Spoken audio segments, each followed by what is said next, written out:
taat kepada pemimpin ketika pemimpin itu taat kepada Allah dan Rasulnya. Maka kita lihat ayat Allah berfirman, "Athi'ullah wa athi'ur rasul." Taat kepada Allah, taat kepada Rasul. Kemudian Allah menyebutkan wa ulil amri minkum. Tidak disebutkan wa athi'u ulil amri minkum. Tidak ada.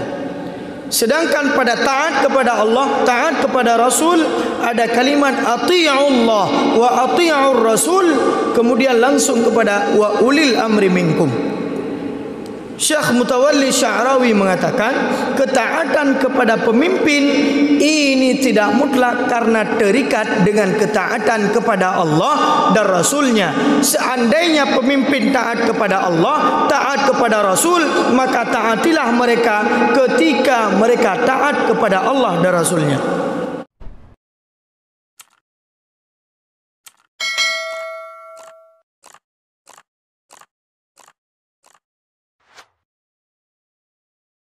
Tamim Ad-Dari bin Aus, ya, Ad-Dari ini ada gelar, ya. Ada yang mengatakan ini nama kakeknya. Bahwasanya Rasulullah sallallahu alaihi wasallam bersabda, "Ad-dinun nasihatu." Agama itu adalah nasihat. Agama adalah nasihat. Maka di sini bisa kita pahami itlaqul ba'dhi wa iradatil kull.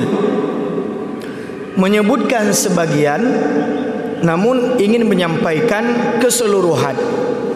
Seperti sebuah hadis yang disebutkan al-hajju Arafah. Haji itu adalah Arafah. Padahal wukuf di padang Arafah bagian daripada rukun haji. Nah, sedangkan rukun haji bukan hanya wukuf di padang Arafah. Ya, ada hal-hal yang lain yang menjadi bagian daripada rukun dan kewajiban haji. Namun dikatakan al-hajju Arafah, tujuannya menyebutkan sebagian, menginginkan keseluruhan. Begitu juga ketika disampaikan ad-dinun nasihatu. Agama itu adalah nasihat. Maka maknanya adalah nasihat ini bagian daripada agama. Nasihat ini bagian penting daripada agama. Maka nasihat ini bukan hal yang sepele, bukan hal yang remeh, akan tetapi ini bagian penting daripada agama, sehingga disebutkan nasihat bagian daripada agama seolah-olah ini adalah keseluruhan agama, ini adalah nasihat. Sebagaimana Arafah, wukuf di padang Arafah ini menjadi bagian penting daripada ibadah haji, sehingga disebut al-hajju Arafah. Kemudian sahabat berkata, qulna, kami mengatakan, liman, nasihat itu apa yang perlu kami sampaikan? Atau tentang apa nasihat tersebut kita sampaikan? Liman, qala lillah. Arti lillah di sini adalah kita menyampaikan nasihat tentang ketauhidan kepada Allah Subhanahu wa taala. La na'budu, la nusyriku bihi syai'a, wa la na'budu siwa Allah. Kita tidak menyembah selain daripada Allah Subhanahu wa taala. Karena secara bahasa makna nasihat itu sendiri adalah, ya, artinya ikhlas. Ya, an-nasihah hiya kan nushi bi dhammin nun masdarun nasaha, ya, wa tsani masdarun wa hiya lughatan al-ikhlasu wat tasfiyah.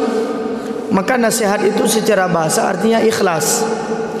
Kita ikhlas menyampaikan tentang Allah, menyampaikan tentang sifat-sifat Allah yang wajib bagi Allah, yang mustahil bagi Allah, yang jaiz bagi Allah, kemudian tidak menyekutukan Allah dengan sesuatu apapun. La ilaha illallah, tidak ada Tuhan yang layak disembah kecuali Allah Subhanahu wa taala. Maka ini yang disebut lillah. Hak Allah, kita menyampaikan tentang ketauhidan terhadap Allah Subhanahu wa taala kepada sekalian manusia. maka disebut lillah, milik Allah. Kemudian perkataan liman ini maksudnya adalah nasihat ini perlu disampaikan tentang apa? Yang pertama tentang Allah, sebagaimana yang kita sampaikan yang tadi. Kemudian yang kedua, wali kitabihi, dan tentang kitabnya. Maka makna kitab di sini adalah Al-Quran, dan tidak disebutkan dengan kalimat jamak wali kutubihi, sebagaimana pada hadis yang sebelumnya, ya, al-iman an tu'mina billah wa malaikatihi wa kutubihi. Sedangkan di sini disebutkan wali kitabihi, yaitu tentang kitab Allah Subhanahu wa taala. Kita menyampaikan isi daripada kitab Allah, Al-Quran. Maka makna di sini bukan hanya yang disampaikan Al-Quran, akan tetapi apa yang dibenarkan oleh Al-Quran daripada isi Taurat dan Injil dan Zabur, atau kitab-kitab yang telah diturunkan oleh Allah, kemudian dibenarkan oleh Al-Quran, musaddiqan lima baina yadai minat Taurati wal Injil. Maka kita menyampaikan tentang Al-Quran. Bagaimana kita menyampaikan tentang Al-Quran? Kita menyampaikan tentang isi Al-Quran. Isi Al-Quran itu ada perintah, ada larangan, ada tauhid, ada syariat, ada ahwal asy-syakhsiyah, ada tentang cara bernegara, ada tentang hal-hal yang perlu kita sampaikan, yang bagian daripada nasihat kita kepada manusia, kepada sesama hamba Allah. Maka menyampaikan tentang isi Al-Quran ini sangat penting. Bukan hanya kita menghafal Al-Quran namun tidak mengerti isi daripada Al-Quran. Maka adalah hal yang penting. Hari ini kita melihat sebagaimana yang sedang tersebar hari ini, gara-gara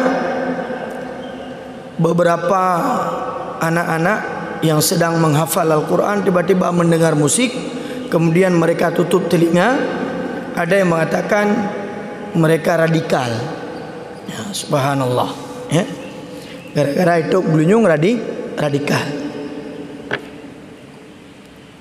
Padahal banyak orang yang menutup telinga ketika azan dikumandangkan. Mereka tidak radikal. Banyak yang menutup telinga ketika Al-Quran dibacakan.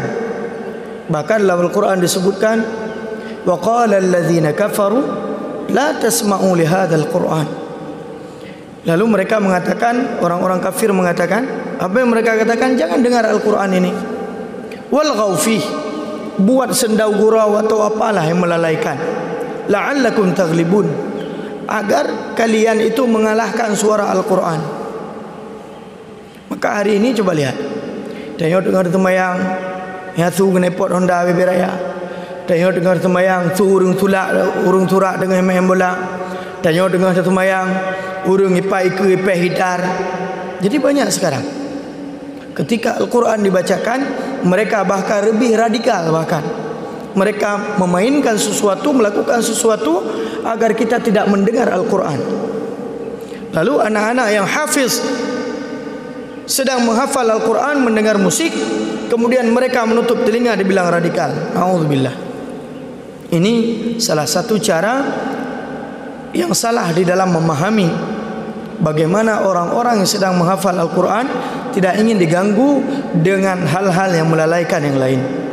Bukan berarti kewajiban kita hanya menghafal Al-Quran, ya. Maka di dayah tahfizul Quran Imam Syafi'i, anak-anak yang ada di depan ini, kita tidak hanya menjadikan kurikulum tahfiz sebagai kurikulum dasar di dayah.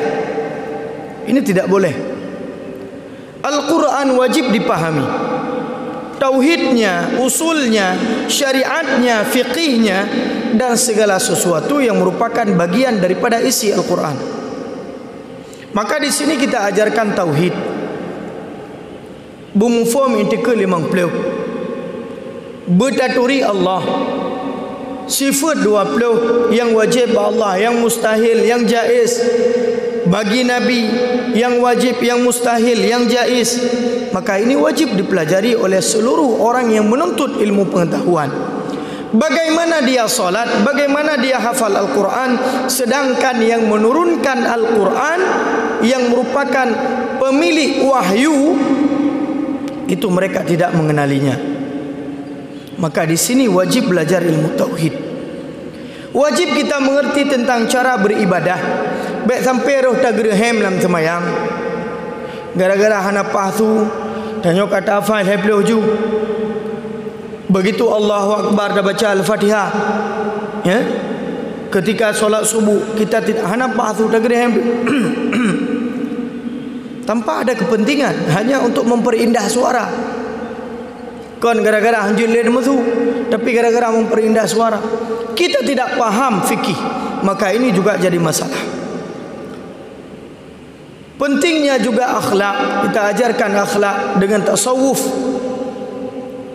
yang menjadi pagar daripada amalan kita, ibadah kita, agar tidak hilang semata-mata karena kesalahan kita di dalam kehidupan kita di dunia. Baiknya penyakit yang nabak tubuh ataupun penyakit yang nabak hati. Maka ini penting. Maka saya pikir, ya, di Aceh ini tidak ada dayah yang atas nama dayah ini tidak menerapkan 3 ilmu ini.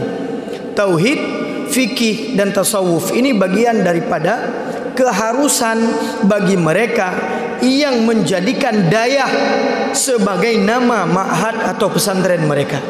Baik itu dayah tahfiz atau dayah ta'limul Quran atau dayah terpadu atau dayah modern atau dayah salafiyah.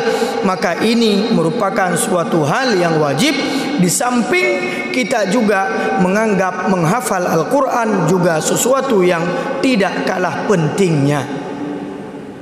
Maka ini merupakan bagian daripada hak Al-Quran. Kita menyampaikan nasihat tentang Al-Quran, wali kutubihi atau wali kitabihi, kemudian wali rasulih. Kita menyampaikan tentang Rasul. Bagaimana kisah Rasulullah.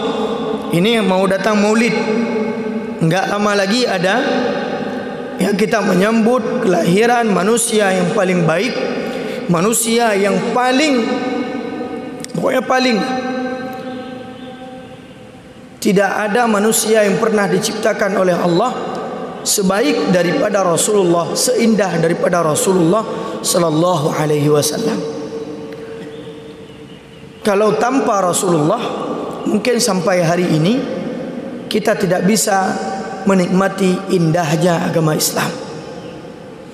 Maka kita peringati Maulid Nabi bukan satu hal yang bid'ah, akan tetapi ini dianjurkan karena kebahagiaan kita berkat kehadiran Rasulullah sallallahu alaihi wasallam di muka bumi Allah ini yang menjadi rahmatan lil alamin. Kita ceritakan kisah-kisah Nabi, kita ceritakan tentang bagaimana perjuangan Rasulullah sallallahu alaihi wasallam. Kita bersolawat kepada beliau, baca berzanji, baca salawat-salawat yang memuji Rasulullah sallallahu alaihi wasallam sebatas pujian yang tidak mensyirikkan kita kepada selain daripada Allah Subhanahu wa taala. Tak pegang kauri, maka bak katanya orang kalam 4 bulan 3 peringati Maulid. Bagaimana bahagianya orang Aceh ketika lahirnya Rasulullah sallallahu alaihi wasallam. Maka kita peringati Maulid dengan salawat, dengan membaca sirah, dengan memberikan makanan, dengan kita melakukan kegiatan-kegiatan yang dapat meningkatkan keimanan kita dan kecintaan kita kepada Rasulullah sallallahu alaihi wasallam. Yang baik tak atret urut lahir Nabi baik gara-gara ya COVID-19 tak atret dari 12 Rabiul Awal je ke 11 Rabiul Awal. Makanya urang hana sihat pikiran. Kemudian wali a'immatil muslimin, dan juga kita menyampaikan nasihat ya kepada seluruh manusia tentang ketaatan kita kepada pemimpin kita. Maka perlu kita ingat, taat kepada pemimpin ini bukan mutlak. Ya, ini jangan didengar setengah-setengah. Taat kepada pemimpin ketika pemimpin itu taat kepada Allah dan Rasulnya. Maka kita lihat ayat Allah berfirman, "Athi'ullah wa athi'ur rasul."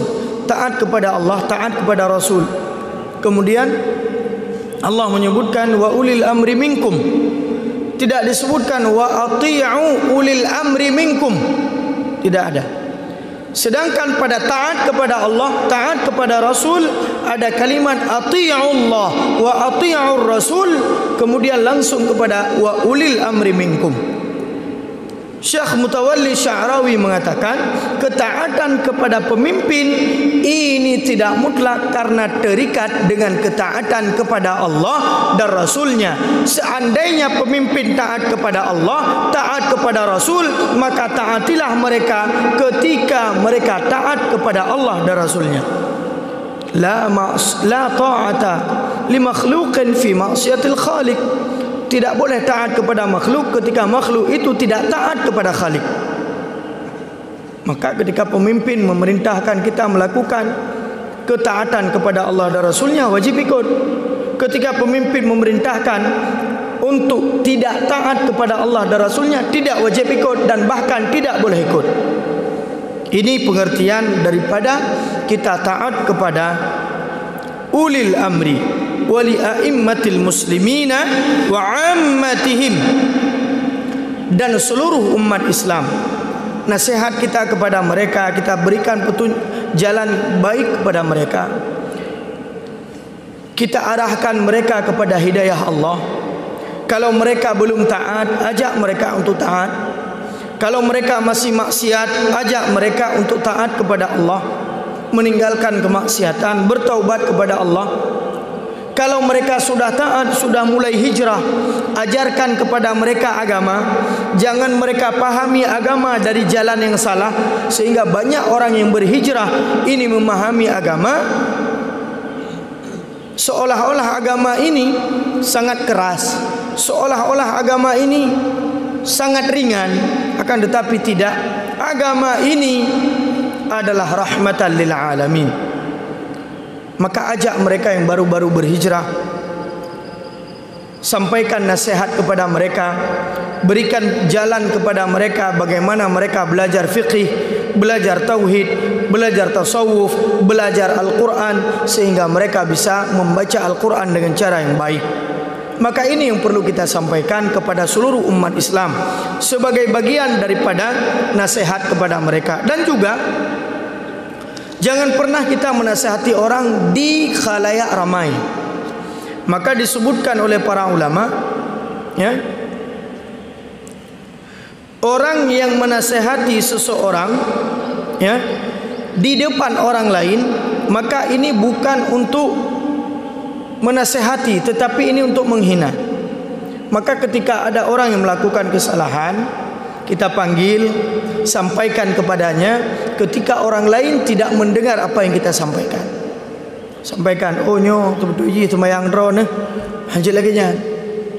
Ha nyo liwu dro ne, hotel ne semayang dro ne liwu deh aurat. Hotel ne tukui karena nusuk gaje kau, nusuk liwu jeans, ya, menan tukui di aurat. Kita sampaikan, kita pegang tangannya, kita ajak berbicara. Maka ini adalah cara yang terbaik. Baik menan tadang nyon pu yang kan semayang tan sah. Ya ni awak ke dia, baik ni jauh tu masjid. Jadi kamu nan cara peringat. Begitu juga anak-anak ketika lari-lari di masjid, ya kita ingatkan mereka, nak, ini masjid, jangan lari-lari di masjid, jangan berbicara di masjid sesuatu yang tidak penting.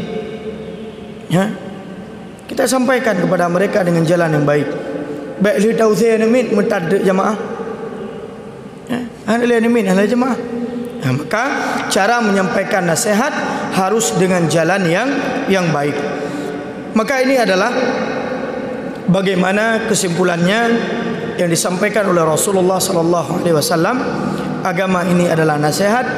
Nasihat artinya adalah kita ikhlas mengajak orang-orang untuk menyampaikan tentang hak Allah bagaimana mentauhidkan Allah Subhanahu wa taala, tidak mensyirikkan Allah dengan sesuatu apapun, kemudian menyembah Allah Subhanahu wa taala dengan ikhlas, mukhlishina lahuddin. Kemudian kita menyampaikan tentang isi Al-Quran.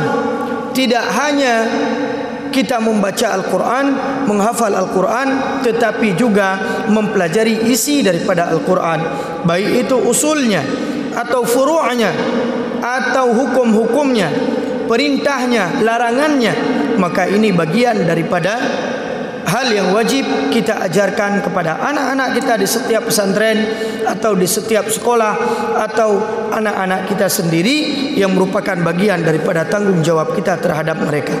Kemudian wali kutubihi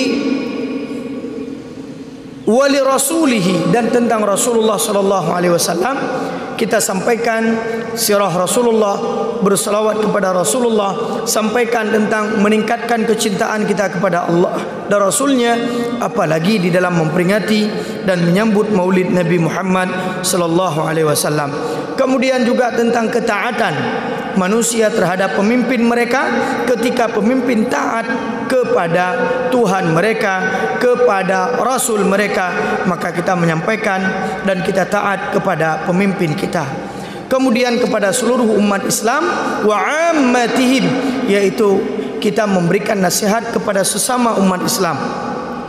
Wa tawasau bil haq wa tawasau bis sabr, saling mewasiatkan kepada kebenaran, saling mewasiatkan kepada kesabaran. Sampaikan yang benar walaupun itu pahit, sampaikan kebenaran walaupun itu pahit yang kita sampaikan, tetapi itu adalah sebuah kebenaran yang tidak dapat kita tutupi terhadap seseorang. Sampaikan dengan cara yang baik, dengan kalimat yang baik, bil hikmah, dengan kalimat yang pendek, jangan terlalu panjang, wal mau'izatil hasanah, dan dengan bahasa yang baik yang mudah dipahami oleh orang yang mendengar. Baik, terima kasih, mudah-mudahan ini bermanfaat bagi saya sendiri dan bagi kita semua, dan menjadikan ini bagian daripada ketaatan kita kepada Allah, ketaatan kita kepada Rasulullah sallallahu alaihi wasallam, dan menjadikan kita sebagai orang-orang yang mendengar kebaikan lalu melaksanakan kebaikan yang kita dengar tersebut di dalam keseharian kita. Amin amin ya rabbal alamin. Subhanakallahumma wa bihamdika asyhadu an la ilaha illa anta astaghfiruka wa atubu ilaika. Wa sallallahu wa barik ala sayyidina wa maulana Muhammad wa ala alihi wa sahbihi wa baraka wa sallam. Wa akhir da'wana anil hamdulillahi rabbil alamin. Aqulu qawli hadha wa astaghfirullahal azim li wa lakum. Assalamu alaikum warahmatullahi wabarakatuh.